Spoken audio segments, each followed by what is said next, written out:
Hello बच्चों, स्वागत है आप लोगों का। तो आज हम लोगों का टॉपिक रहना है रिप्रोडक्शन इन ऑर्गेनिज्म के अंदर बडिंग। ए सेक्सुअल रिप्रोडक्शन के टाइप्स चल रहे हैं। अगर आपने पहली वीडियोस नहीं देखी है इससे पहले, मैंने बाइनरी फिशन और मल्टीपल फिशन ऑलरेडी पढ़ा दिया है। तो अगर नहीं देखी है तो उसका जो लिंक है मैं नीचे डिस्क्रिप्शन में डाल दूंगा, या फिर आई बटन में उसका लिंक डाल दूंगा, तो आप उसको जाकर देख सकते हो।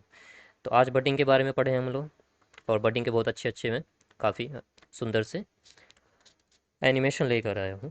आई होप आप लोगों को पसंद आएंगे।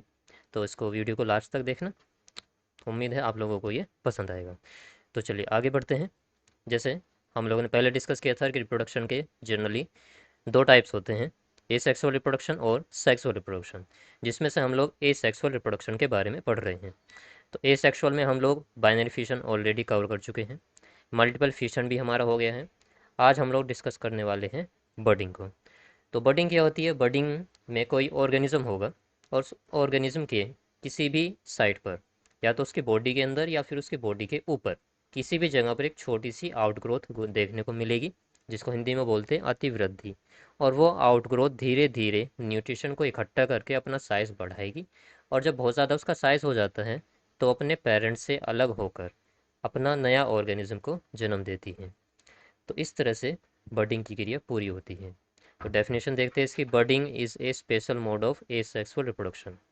तो बडिंग एक विशेष प्रकार होता है एसेक्सुअल रिप्रोडक्शन का, जिसके अंदर नया ऑर्गेनिज्म डेवलप होता है फ्रॉम एन आउटग्रोथ। आउटग्रोथ यानी कि अतिवृद्धि, या जिसको बोलते हैं कलिका या bud, due to cell division at one particular site. भाई कोई ऑर्गेनिज्म होगा और उसकी किसी पर्टिकुलर साइट पर, बॉडी के अंदर या बॉडी के बाहर किसी भी जगह पर, उसमें क्या बनेगी? एक बड बनेगी, या फिर अतिवृद्धि होगी, आउटग्रोथ होगी। और वो अतिवृद्धि धीरे धीरे बढ़ती जाएगी, और फिर दोनों की जो सेल है वो डिवाइड करके नया ऑर्गेनिज्म बना देगी।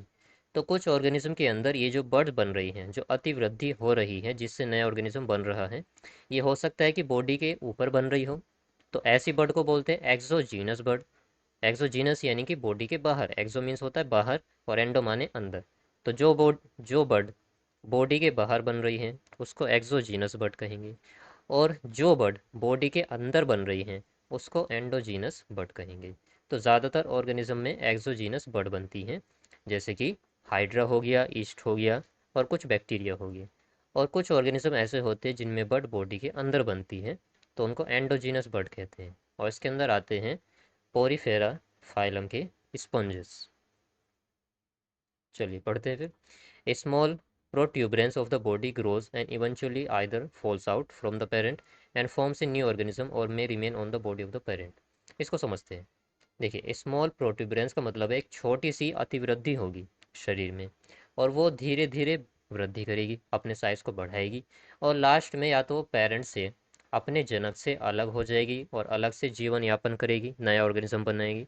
या फिर हो सकता है कुछ ऑर्गेनिज्म के अंदर वो पेरेंट की बॉडी से ही चिपकी रहे और अलग अपना जीवन यापन करती रहे।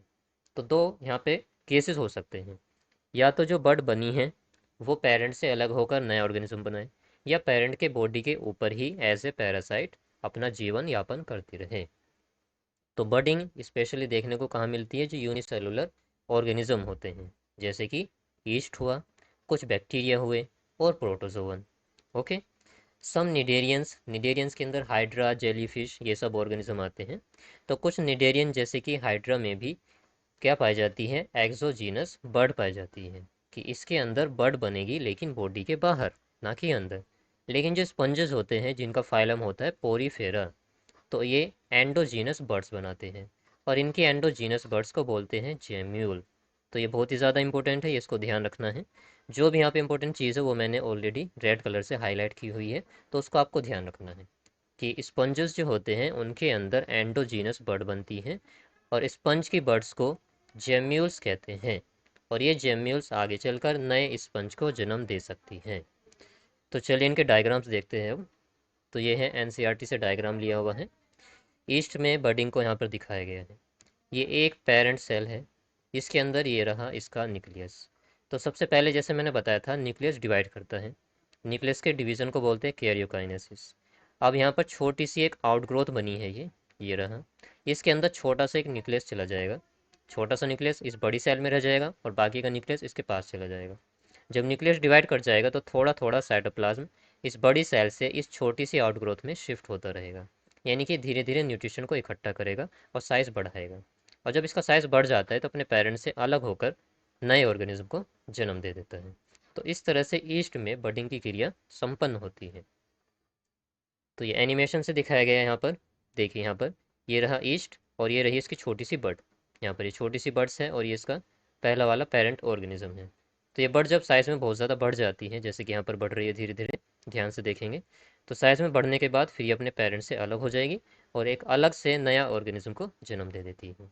अब क्योंकि ये एसेक्सुअल रिप्रोडक्शन है, तो यहाँ पर जो नया ऑर्गेनिज्म बनेगा वो अपने पेरेंट का बिल्कुल कॉपी होगा, जिनको क्लोन्स बोलते हैं।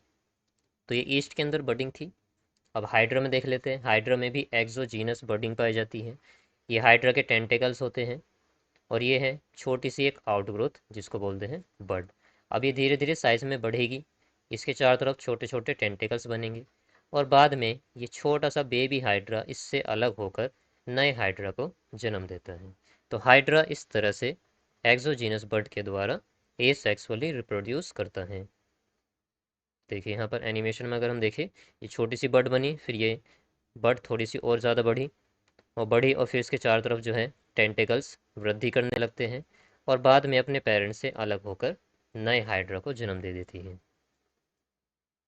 स्पंजस की बात करें अगर हम, तो ये जेम्यूल दिखाए गए हैं। अब जेम्यूल में यहाँ पर देखिए ज़रा, ये जो पोर है इसको माइक्रोपाइल कहते हैं, जहाँ से हमारे जो अंदर सेल्स है जिनको आर्क्यूसाइट्स कहते हैं ये बाहर निकलती है। इसके अलावा जो स्पंज होता है उसके शरीर में जगह जगह कांटे जैसी संरचनाएं पाई जाती हैं जिनको स्पाइक्यूल्स कहते हैं। तो ये आउटर कवरिंग है, आउटर मेम्ब्रेन, ये इनर कवरिंग है, इनर मेम्ब्रेन। ये कांटों को बोलते हैं स्पाइक्यूल्स। और इसके अलावा इसके अंदर ये जो स्पंजोसील होती है, स्पंज की कैविटी या गुहा को स्पंजोसील कहते हैं और इसके अंदर स्पेशल टाइप की सेल्स पाई जाती है जिनको बोलते हैं आर्कियोसाइट्स। अब ये आर्कियोसाइट्स टोटिपोटेंट सेल्स होती है, ऐसी सेल्स जो आगे चलकर पूरा ऑर्गेनिज्म बना सके आर्कियोसाइट्स कहलाती है। तो ये आर्कियोसाइट्स ही जेम्यूल का फॉर्मेशन करती हैं और आगे चलकर नया ऑर्गेनिज्म को जन्म देती हैं। तो इस तरह से स्पंज के अंदर जेम्यूल के द्वारा एसेक्सुअल रिप्रोडक्शन संपन्न होता है और स्पंज के जेम्यूल को क्या बोला जाता है, एंडोजीनस बड बोला जाता है। तो थैंक्स फॉर वॉचिंग, ये था आज का लेक्चर। अगर लेक्चर पसंद आया तो चैनल को सब्सक्राइब कीजिएगा, अगर नए हैं आप वीडियो को लाइक और शेयर कीजिएगा अपने दोस्तों के साथ में ताकि उनको भी हेल्प मिल सके।